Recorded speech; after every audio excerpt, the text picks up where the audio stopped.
Obviously today's the first day that we're allowed to practice, and so we took advantage of the great weather and scrimmaged, and we're here tonight, Leadoff banquet, so it's kind of fitting. The national start date is the same day as our Leadoff banquet, so it's a lot of fun. And like football coaches say, you improve a lot from first game to the second game, so hopefully I'll feel a little better tomorrow about our team than I do right now. This thing has evolved so much, the lead up, the banquet. Just talk about what it means. Again, last year to have your own guys, and now to have two of them back. This has been a neat tradition going on over 20 years now. And Lalo Prado, really, I mean, wow, he shot for the stars, and I was really intimidated when I got here because he had all his connections with Tino Martinez and was bringing in Lasorda and Jeter and A-Rod, and I remember my first year thinking, I just don't have those type of connections. And we pieced it together the first few years. Some big leaguers and managers were super generous and gave us their time, and it meant a lot to us. But the last 3 years, as you're alluding to, we've been putting our own big leaguers on stage. And I think we've got 10 new big leaguers in the last 3 years. So it's really a treat to showcase our own. It's motivational for our current minor leaguers. It's motivational for our current players that are sitting there knowing that these guys once sat in the same seat they're sitting in tonight. So it's really proud that we get to kind of showcase our own.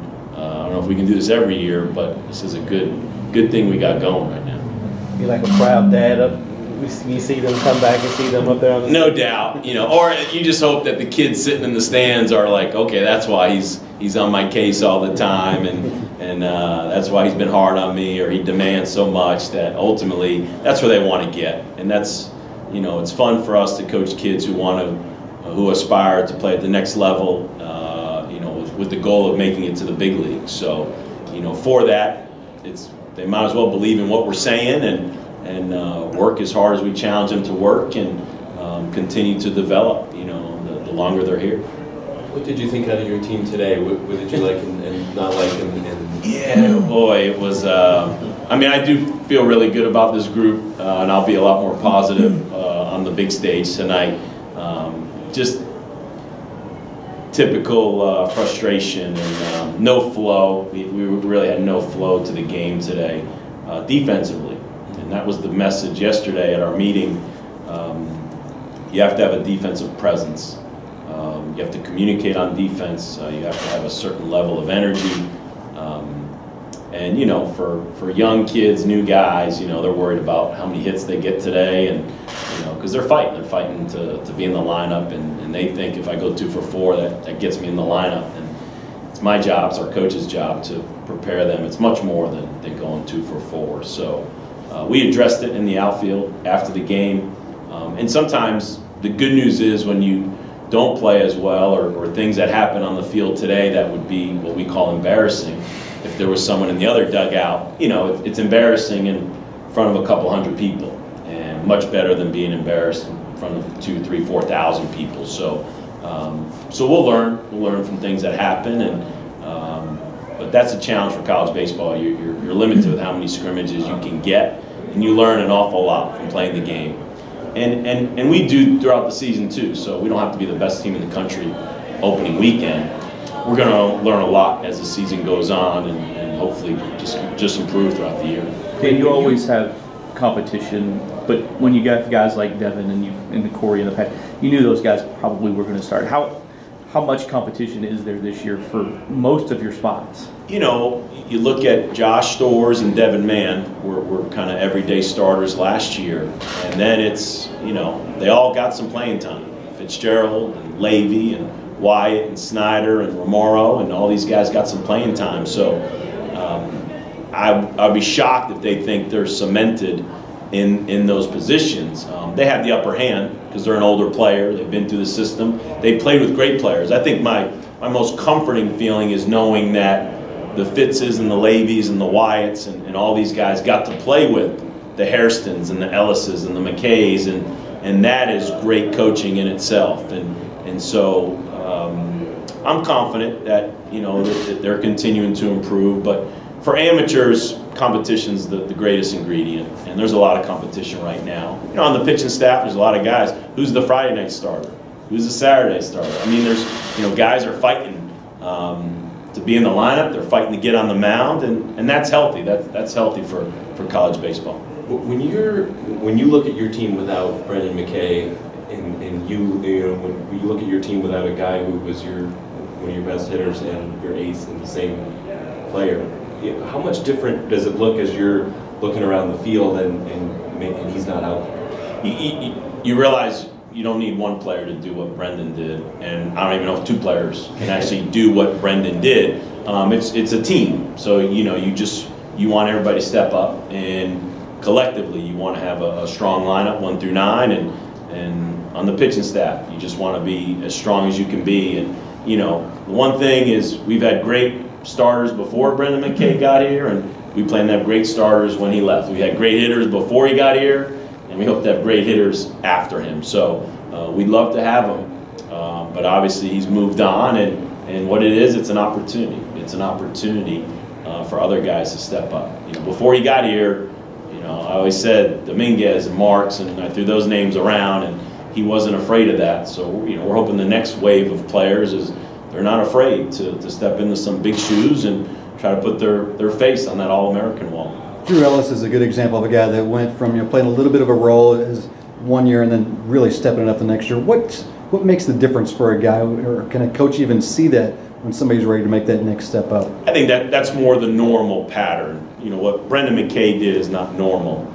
What Ellis did, not that his All-American year was normal, but the path of struggling as a young player, fighting to get on the field, getting on the field but maybe not being there every day, and then, you know, at some point as an older player you have that breakout year, and that's what the Corey Rays and the Solaks and the Will Smiths and so many players in our program. You know, Boomer Whiting was an All-American in his last year, and you want them to have success when they're younger, but you realize every day they're in our program, every month, every year, they're going to get better and better and better. And so, you know, Ellis was a superstar as a junior. So we're hoping some juniors and possibly sophomores can be superstars this year. Anybody, it's tough to tell out there today, but anybody injured, anybody working? You know? Zeke Pinkham is our one injury. Hurt his knee over Christmas. It was kind of a lingering injury that he'd been dealing with for a few years, and so, you know, right now his knee, his leg's in a cast, and don't know if he's out for half the season, the full season. We just know he's definitely not ready for the start of the season and probably the first half of the season. So, you know, really no positive, but knowing now, well, we have to have Romero, we have to have Zach Britton, we have to have a third option. You know, is that Ben Bianco? Danny Oriente caught an inning today, who's regularly an outfielder but caught in high school. So, you know, last year we had Levy back there.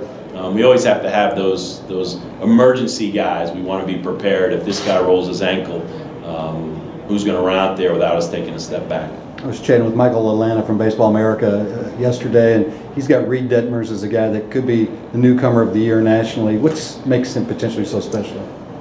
Left-handed, yeah. And you look at the history of the Justin Markses and the McKays, and of course, you know, Nick Bennett had a freshman All-American year.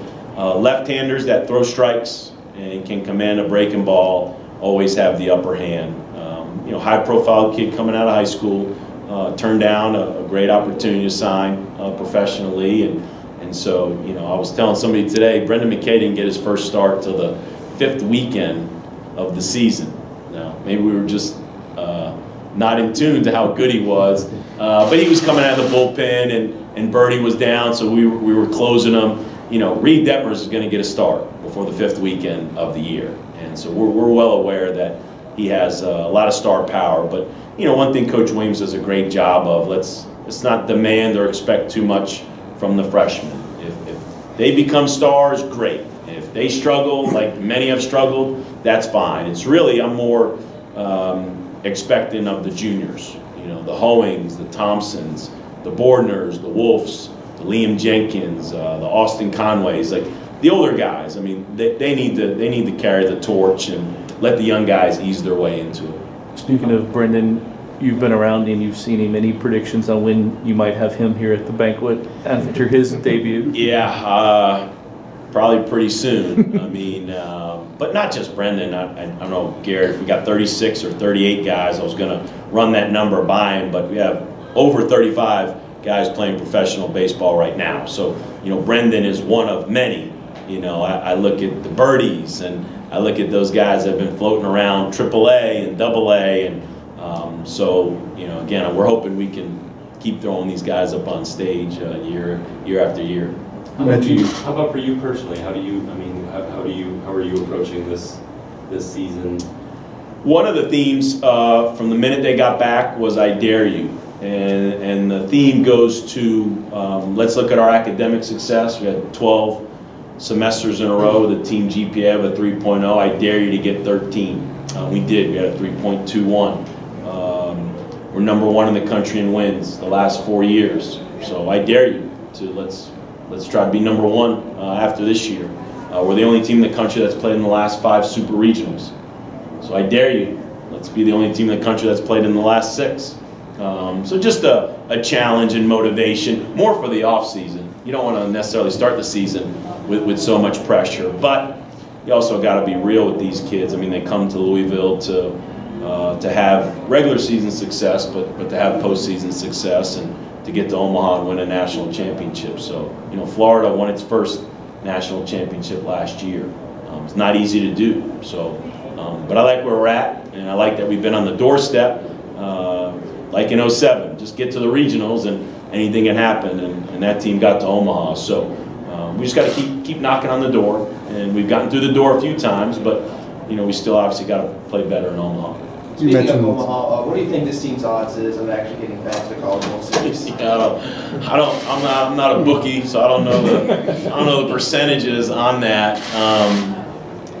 But we're ranked in the top 15 to 20 in every poll, and I would think college baseball expects us to be on the doorstep, as we've been saying. So obviously, you got to be healthy and you got to get some breaks throughout the year, but I believe it, and the players believe it, and I think that's where it ultimately starts. And let's see how the season goes. You certainly had, I'm sure other schools have looked at you, and you've had those opportunities. How much have you looked at other places and considered, and what's kept you here? Really hadn't looked hard. I mean, it's always flattering when other people show you some attention or some love, but it's been a great run. The university, the athletic department, the city has treated me great, treated our family great. So my wife Julie, my family, we love it here, and we've done a lot of great things. But as we always say, we haven't been our best yet, and it's probably chasing that national championship is motivation.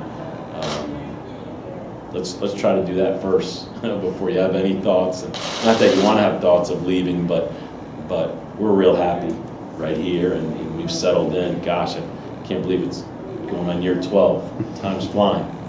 One more. When this banquet rolls around, does it get your juices going on that the season is right around the corner? Yeah, I really get motivated tonight, and it's an opportunity for me to kind of send a message, not just to our players, but to our fans, to our administration.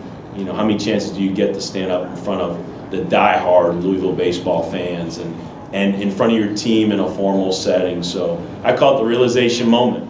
I don't want this to be the realization moment. I want my kids to realize in the fall and the summer before you get to this night.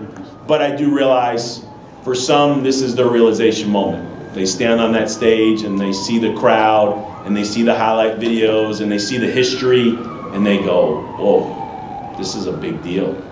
And that's good, because we still got 3 weeks till the first game. Real quick, what's the message to the fans tonight? I'll recap the I dare you. We'll talk a little bit about toughness, but then I'll wrap it up with we need wolves, and I'll share that story tonight at the dinner.